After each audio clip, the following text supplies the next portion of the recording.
Hello everyone, welcome back to our town. I'm Jill Hindley Lawrence, and I am back with some community interviews to introduce people that are important in town that I'd like you to meet. And today I have an interview and a meet with a candidate for Norfolk School Committee, Peter Svalbe. Welcome, Peter. Thank you. Thank you very much. Thank you for having me. Yeah, so glad that you're here.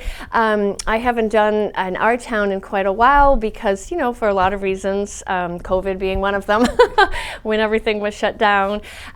So I'm so glad to be back, and I'm so glad to meet you. Nice to meet you as well. Yeah, and it's so, it's really great to, I think this is such a nice opportunity for you to get the word out that you're running. Yep. And also for the community to be able to meet you and hear from you and hear your ideas. Yes, so, thank you. Yeah, welcome to NCTV, and so glad to have you here. And obviously you're running for Norfolk School Committee. Yes. And I know you have kids in the system, and I'll let you go right ahead and tell us about yourself. Sure. Well, first of all, thank you again for having me. I'm very excited to be here. Yeah. A little bit about myself. My wife, Jennifer, and I have lived in Norfolk for the past 9 years. Okay. Our two daughters went through HOD, and they're currently in Freeman Kennedy in 4th and 3rd grade, respectively. Okay. They're really thriving there, and we just love being in Norfolk. I can say we're definitely here for the long haul, and we'll be here for forever. Where'd you move out from? We came to Massachusetts in 2011. Okay. I'm originally from Southern California. Oh, okay. My wife Jennifer is from the Chicago area. Oh, wow. Okay. But that's where we met and were married, and moved out to the East Coast even before starting a family. Right. So, okay. So you're East Coast. Yeah, you are settled with roots, and we have roots for sure. And we have a recent addition to the family as well, a 4-month-old dog named Blitz. And so he's keeping us very busy, and he's just a joy. Yeah. As far as my educational background goes, I have a bachelor and master degree in music and classical piano. Also, I'm a Fulbright scholar as well. I have an MBA from Northwestern University, Kellogg School of Management.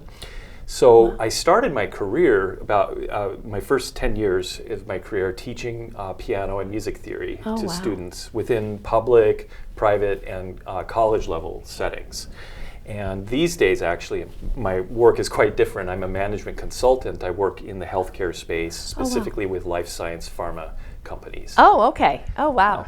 So that sounds great, because you've had an education, you've had your career in part in education, working with kids. Yes. And now you're also in more of a, corporate sort of, like managing. Exactly. So that's a nice blend of background. So terrific.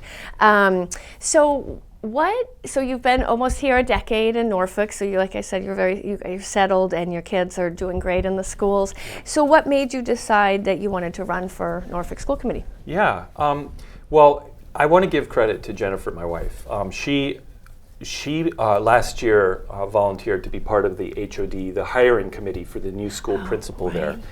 And she really enjoyed playing an active role helping the schools, and really sees that they really embrace parents to come in and help with various things. They do.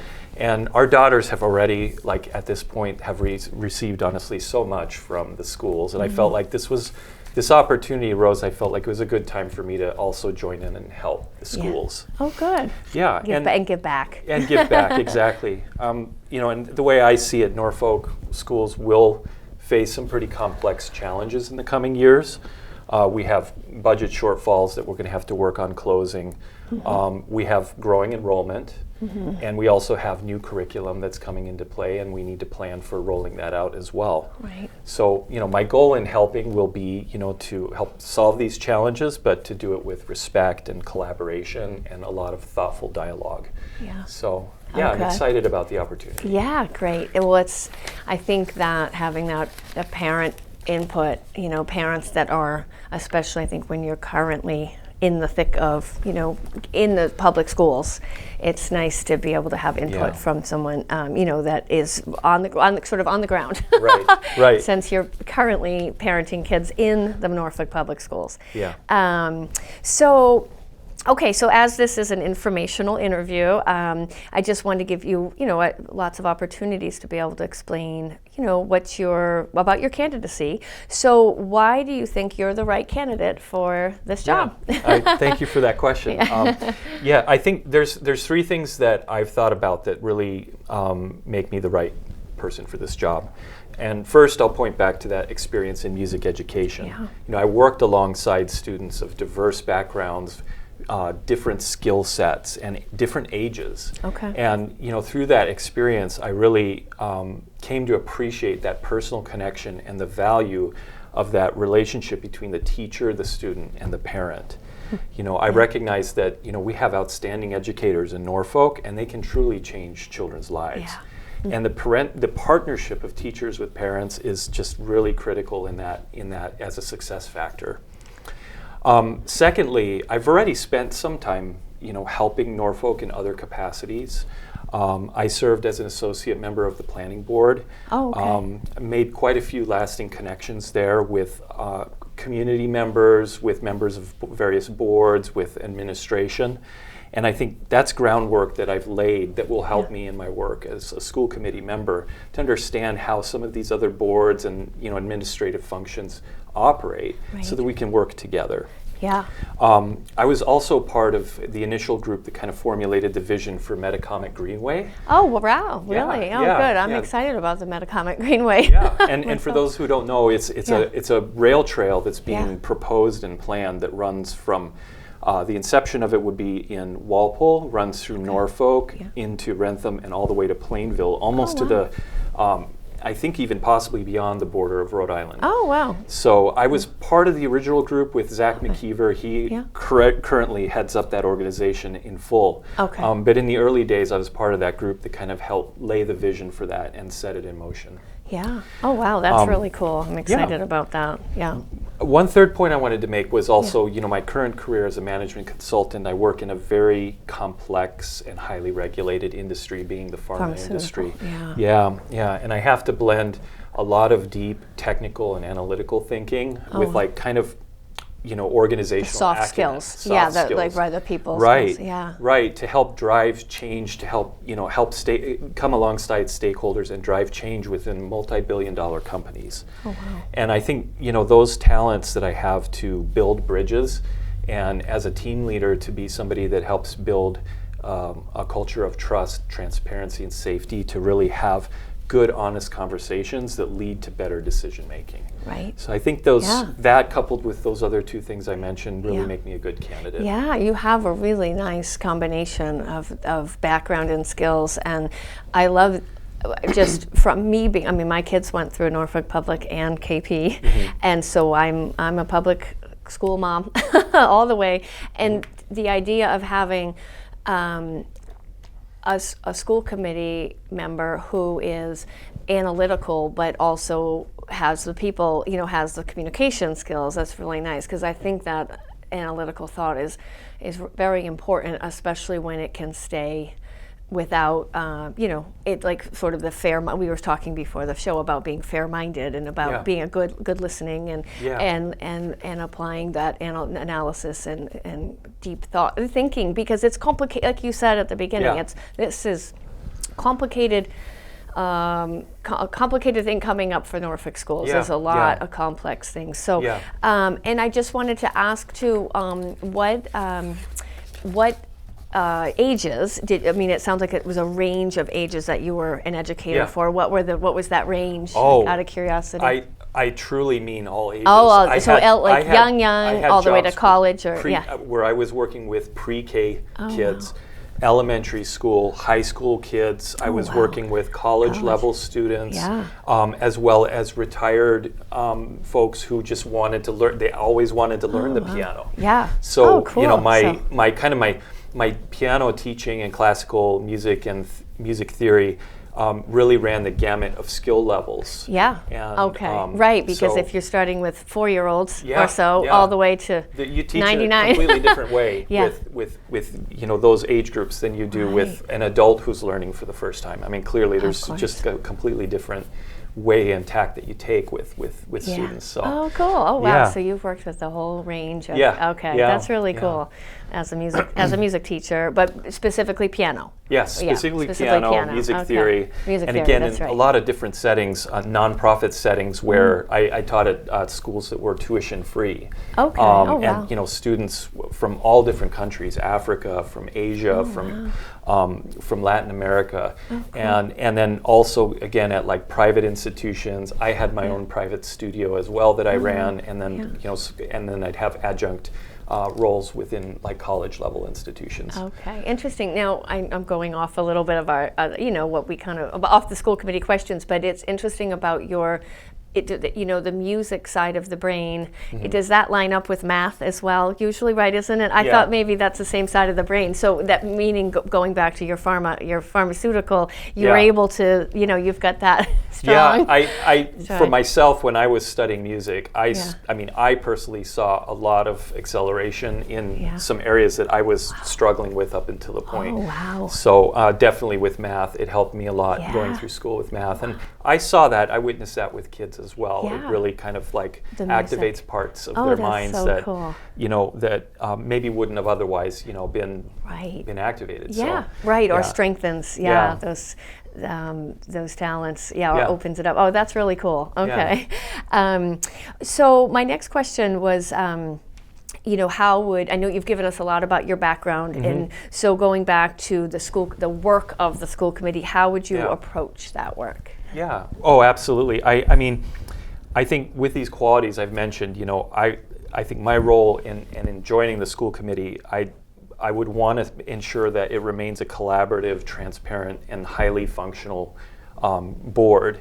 It's extremely important for the overall health of the district because the functionality of that board affects administration, teachers, and ultimately the most important, our children. Right. So I think I will ensure that committee members and residents always feel welcome to come and speak up with any issues, questions, concerns, and ideas as well. I would love to maintain that. The board already, from what I've seen, has that level of transparency, and I know Dr. Alardi is very intentful about having transparency on the board, and I want to keep it that way and add to that and increase that. Yeah, awesome. I've been laying the groundwork with that for the past 8 weeks. I've been speaking person to person with various members of the community, retirees, parents, school board members, other town board members as well. And really, to signal my approachability and willingness to listen first and foremost, before coming to conclusions or before coming to recommendations. Right, yeah. So I'll bring that mindset of trust in the best intentions of others. I'll bring that mindset to the board, and that's how I'm going to work. Yeah, it seems so, and I love that. You've mentioned a couple times the teacher, parent, student. It's like that the circle right. that needs to Yes. move. Everything needs to move in between all three, right? Especially absolutely. Elementary. The K through absolutely pre-K through 6. Yeah. Okay, well that's great. So Peter, what do you see going forward? Obviously this your candidacy would, and if you were to be elected, it would begin right away, right? So begin in May of 2024. What do you see as the biggest challenges that you'd like to address as a school committee member? Yeah, absolutely. Well, I think that one of the biggest areas of concern, and everything else almost flows from this, is the funding, ensuring the funding for the schools is solid, and that all of our children in our schools can receive a high quality education. At the same time, recognizing we have to make fiscally responsible decisions as a school committee, and work within kind of the confines of the budgets that we have available. And on that, we're seeing massive inflation and sharply increasing costs across all the areas of the school's operating budget. We have Chapter 70, which is state aid. That's not really keeping pace. COVID funds, I think those are the ESSER grants. Those are coming to a close. And there's other types of funding that we're also finding that we're going to be losing. School administration's working hard to seek grants, but I'm hearing that it's been increasingly difficult to win to get grants. It's them. increasingly Okay. competitive. Yeah. Yeah, and Norfolk is considered a more affluent community, and so Yeah. that makes it even harder for Norfolk to win I'm grants. sure. Also, we just had the 2025 budget cycle, and planning for next year's budget. And the school's actual need to maintain services was about 8.9% increase in budget, accounting for all these things, the inflation, the increase of costs and everything. And it's something the town just can't afford. And the committee, and Alardi and team, they all came together and they had to make budget cuts and limit that increase to only 3.17%. Down from, right. Yeah, so 7. from 8.9 down to 3.17. That's a pretty big It is. swing. Yeah. And they had to make some cuts, such as a loss of a math specialist, tech specialist, library assistants, other positions. And in addition to that, they had to dip into these one-time revenue sources in a total of $250,000. And Alardi was very clear that that puts us $250,000 gap for the next following budget, which is, I'll be working on that budget. So I see that as a huge gap that we need to solve for, in addition to maintaining services and or improving services. Right. Which would be terrific. Right. Yeah, Right. understood. So yeah, that's a lot. Again, back to the analytical, your analytical side. It's very. I think it's important to talk about the specifics here so that the community understands how many layers there are. The layers. The layers, right. And so speaking of the layers, why do you think Norfolk and KP, I know is because I'm a KP parent now, and other schools, why do you think they're struggling so much with the school budget? Yeah, well, honestly, they're not unique to Norfolk. We are seeing similar patterns in Massachusetts. I read an article very recently that Mansfield, for example, just cut 9 positions as part of their budget challenges and having to figure out they need this much for level services, but we really feasibly can only increase that much. Right. School budgets are dependent on what a town generates in tax revenues, and I think Norfolk feels particularly hard hit because, the perception is that our taxes are quite high. We all feel that our taxes are high. Yeah. And we don't have a significant commercial tax base here that can offset the residential burden.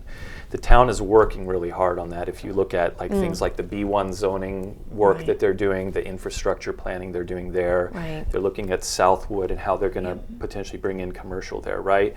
But largely, that ratio of residential to commercial for Norfolk is still going to be, far outweigh on the residential side. Right. Which is another. Tough. Because some people move here for that, and so some people would rather move and have it be more commercial. It's that's a difficult. Yeah, it's a choice. It's a tough choice to make, and but going forward, I and the committee, we continue to collaborate with the town administration and the various boards in town and discuss, our expected shortfalls and what can we do creatively to solve for that in the future. I'm going to hopefully have a call with the town administrator this coming week to just hear from him. Justin, and to hear from him and his perspectives. I know he has some great ideas, and I'd love to hear him even before joining the committee. I just want to connect with him on that. Great idea. Yeah, and I think the other things that we can be doing is I know the grant win rate it's low and it's kind of a little bit disappointing, but we've got to keep trying on that front and seeking new avenues on that front.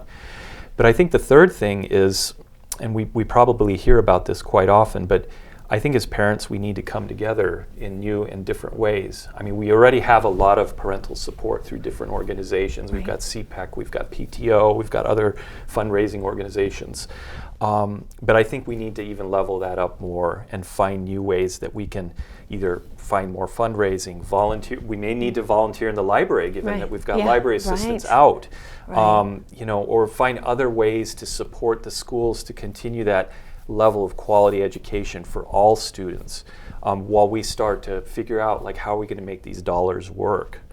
And so we have to collaborate as a town Right. and solve the problem together. We can't do it by infighting over every dollar. And mind you, Norfolk's school budget is probably, I think it's about 2/3 of our total town budget to begin with. So we already take the lion's share of budget. Yes. So that puts us in a position where like we need to be fair and understand that we got to work with the town here. We can't just demand more money. Yes, So, and get input, like you said, from parents, community members. Yeah, one idea I can also share is in the last budget cycle, the town and schools came up with a cost-sharing model for like janitorial services, services good. like that. Okay. And so that generated some cost savings. But see, it's like every little idea adds up. Yeah. And so we need to keep that going. And I think parents are a big key to that. Yes. Okay, good. And I think good listening as a member of the board. Yes. You know, like you said, it kind of comes back to that.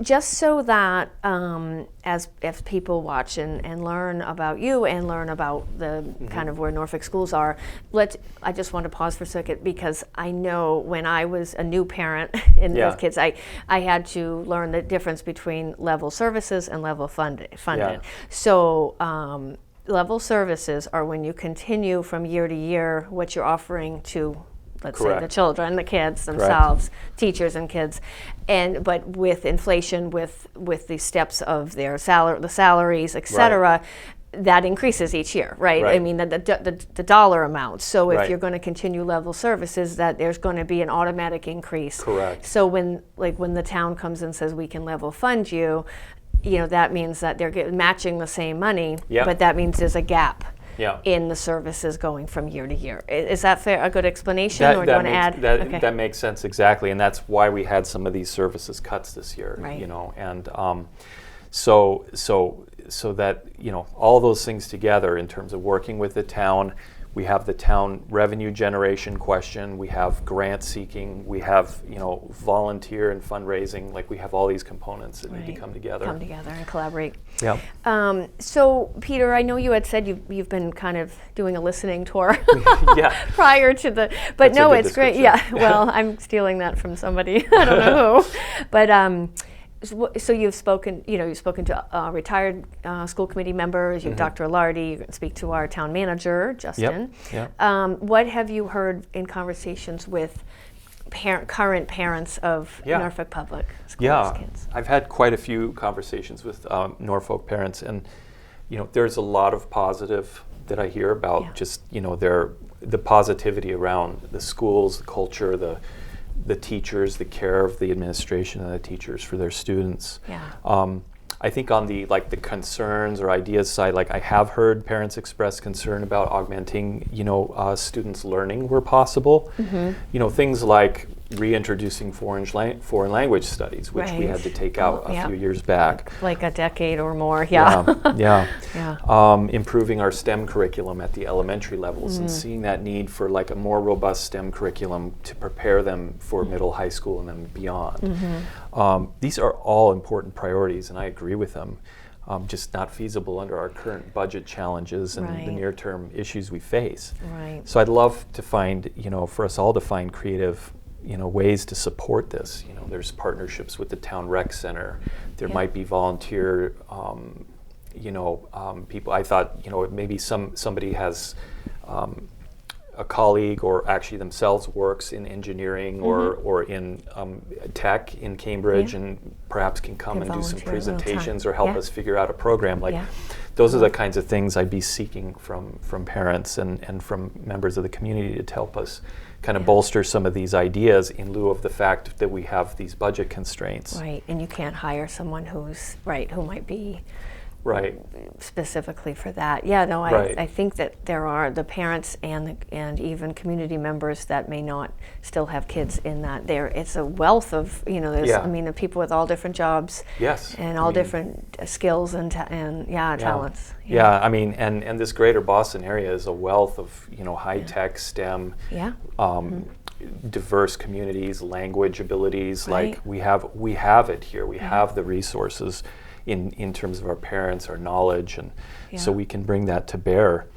The other recently I heard some parents raise concerns about limitations for before and after school care. Okay. Yeah, and we have a lottery system, lack of space and options. Okay, what's that? What you're talking about after school? Yeah, before and after school care, and it's particularly complex for two-parent working households. And we have limited options in terms of like other daycares and other ways to kind of have kids before and after school. Right. So I mean, I definitely heard that. Several parents raised that as a concern. Staffing and space are the key constraints here. And I know there's intent on the board. They have brought this in some conversations to look for short-term solutions while we're also working concurrently with like the building expansion topic, which would help with the space and staffing concerns. Right. So. Yeah. So speaking of which, what are your that's kind of coming right up at FK, at Freeman Kennedy. What are your your views on the Freeman Kennedy expansion project? Yeah, that's another big topic. I mean, for sure. My perspective is there's still quite a lot of analysis to be done on both the costs and the actual solutions for expansion. So I'm waiting to see more discussion on that before I come to like my own conclusions per se. But I can share what I know is that first, there were 2 separate enrollment studies done by 2 separate parties to kind of confirm what we all expected, which is growth, enrollment over the next 3 to 5 years. Pretty significant, right? Yeah. Yeah. HOD is already out of space. I mean, the music room I know. has been reallocated to general learning, which is needed. I understand the reason for that. The server room, where they've got some tech infrastructure, has been split in half, so they use some of that for learning space as well. In terms of the actual solution, they're looking at like brick and mortar, addition, expansion to the school. They're also looking at modular options, which are disconnected from the school building. I have questions and reservations about the modular approach, but I just want to see kind of what they come out with in terms of that approach. And this is all, we're talking HOD right now. We're talking FK. Oh, we're talking FK. FK. I thought the modular was for, okay. I get it. I thought you were, but FK is putting, so there's still a question of whether the full expansion will go on, the brick and mortar. Yeah, well, what they're doing is trying to look at like cost analysis and feasibility of doing a full brick and mortar expansion and the kind of the modulars, which are always a temporary solution. They go away at some point. They don't last, like a brick and mortar expansion does. So they're looking down the road. We know there's a big increase 3 to 5 years, but what about after? I see. Correct. Like, are we going to have kind of a bubble versus in like a steady, continuous increase? So that's, I think, what's leading to the questions around the use of modular. Okay. I'm not up to date on that. Cost-wise, it might not be. Okay. So we have to kind of see what comes there and kind of come to stronger conclusions. But I know the building expansion committee is working really hard. I mean, 2 studies, multiple options, multiple cost analysis. That is not an easy job. No.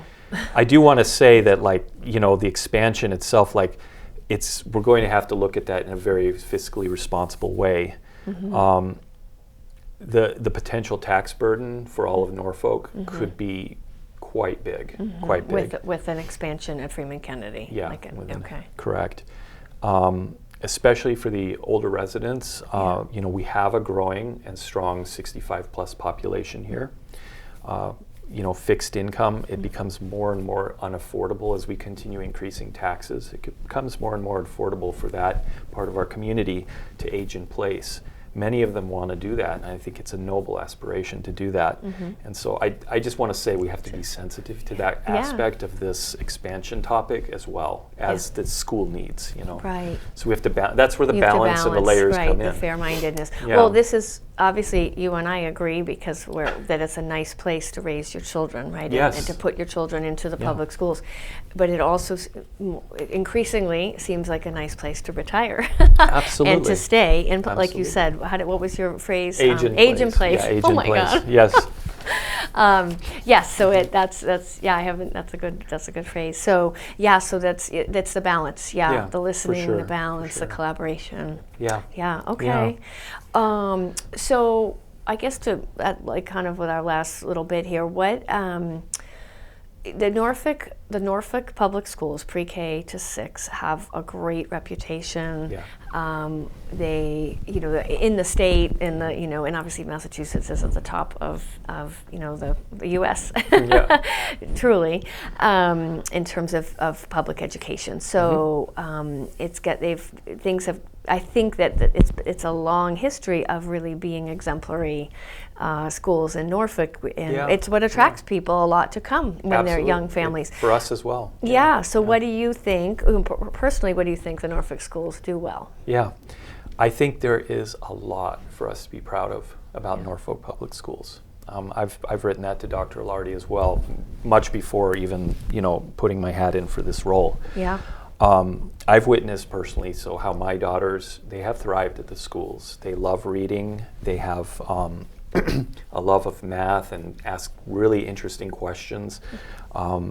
I think they're flourishing, and I know not everybody might feel that way. This is my personal experience. And I think they generally love their teachers. Yeah. My children have also formed really nice relationships with other students of varying backgrounds, of varying traditions than ours. Mm-hmm. And so I've just really credited the hard work and the talents of the teachers that are working with our kids every single day. And we have wonderful front office staff as well, and Mrs. Key and Mrs. Burns at HOD, you always smile interacting with them. Yeah. There's a focus on modeling kindness and respect. They have several programs in place with that. There's something at FK called Falcon Feathers, cool. Essentially an incentive program around kindness, respect, and acceptance. Cool. My children are often bringing home worksheets about thinking about how their behaviors and or words can affect their classmates and vice versa, for good or for bad. Yeah. I mean, these are very thoughtful things they're bringing home, and I can see that our schools are clearly intentional about creating welcoming spaces for our students. Mm-hmm. I think that's great. Just 2 other things I wanted to call out. I love that they did Family Heritage Night in January. Okay. Yeah. That was a first for the school. I think it's a fantastic idea. Yeah, and it's a brand. This was the first one. Yeah, okay. Yeah, and I think they should continue it annually. I mean, it's such a positive way to share and express pride in your family, your background, and your traditions. Yeah. I just think that was a great idea. Yeah. And I also will say that the communication from administration and from teachers has really increased and improved. We have Wednesday's Words. That's a weekly from administration. We also have monthly newsletters from the individual teachers. Oh wow! And I read them, and I found them extremely helpful and informative, and thought prompting as well. Yeah. So I think there's a lot to be proud of. I think Norfolk schools are doing great, really. Yeah. And we can't forget that as we look at all the issues and things that we need to solve. Right. Also keeping in mind we have a lot of wins as well. Right. You've got a great base already. Yeah. So, great base. And that's great. The Falcon Feathers is new in the last since I've been since I was at FK. And do they still do highs and eyes, or no? I'm eye not contact. sure on that All right, one. that was an HOD. That might have been a Mrs. Balfour special. Okay. Which is learning, eye contact. Oh yes, I remember that. Which I always thought was my kids still remember. Yeah. Once in a while, one of them will. And one of them's in college, and once in a while I'll hear about the highs and eyes. The highs and eyes. It's good. Because kids practice. need to learn how to say hi sometimes. Yeah. So okay, well this has been a absolutely outstanding meet and greet today. Appreciate and that. Get to know you and hear. I love that you were able to give the community your a general sense of your ideas, but then also go into specifics too. So that I think that's really helpful. So it's been great to hear your thoughts. Before we wrap up, is there anything else you'd like to share? Yes, absolutely. I would love to share a few more thoughts. Yeah. I just want to reiterate that over the past 8 weeks, I've spoken one-on-one with parents, residents, elected officials. I have spoken individually with every member of the current school committee, as well as Dr. Ilardi and the entire select board. All of this was in order to be a listening ear and really understand the varying perspectives, opinions, and ideas before even starting on this path of being on the school committee. I thought that was probably the number one and most important thing I could do. And I just want to say again that my approach to the position will be to embrace transparency, respect, and thoughtful dialogue with all the members of our community and the members of the committee. Through trusting in the best intentions of others and allowing space to ask questions and be thoughtful, I think we're going to get to better decisions, and we're going to have really constructive decisions going forward. And I also want to just say that I'm ready to do the work. I'm excited to contribute, and anybody is welcome to reach out to me. My Facebook election page is Peter Svalbe for Norfolk School Committee. I'd appreciate any questions, or just, hey, let's get together for coffee or have a phone chat. Yeah. And I'd appreciate your vote on May 7th. Yeah, awesome. And I love that. I think what you've expressed to us too is that there's if there's a diversity of opinions or Yes. a differing of opinions, you're Yeah. willing to hear all sides. Yeah, and absolutely. That's right, and that's really also seems to be, from my point of view as a member of the community or as a townsperson, that's so important as well. So we're representing the entire town. Yeah. And there's a lot of Listening. great ideas and a lot of different perspectives in town, Yeah. and so we need to hear those. Hear them Yeah. all, and it's which is a big job. But we're on behalf of on behalf of Norfolk, I thank you for considering taking this position if elected, and it's great to have quality candidates willing to give back their time. So I'm really happy to hear that. So, and my own father was on our public school committee in my hometown. It's not here in Rhode Island. He was on for 25 years. Wow. So re-elected for a number of terms. Yeah. 25 years. Yeah, that was K through 12. Even broader. He was. So it's in my blood. So I'm so happy to hear, to meet you today, and thanks for coming in. Thank you for having me. Yeah. Thank you. So Peter Svalbe, candidate for Norfolk School Committee. The election is Tuesday, May 7th. Correct. And please reach out to Peter if you have any questions. And on behalf of NC Norfolk Community TV, this is Our Town. Thank you for watching.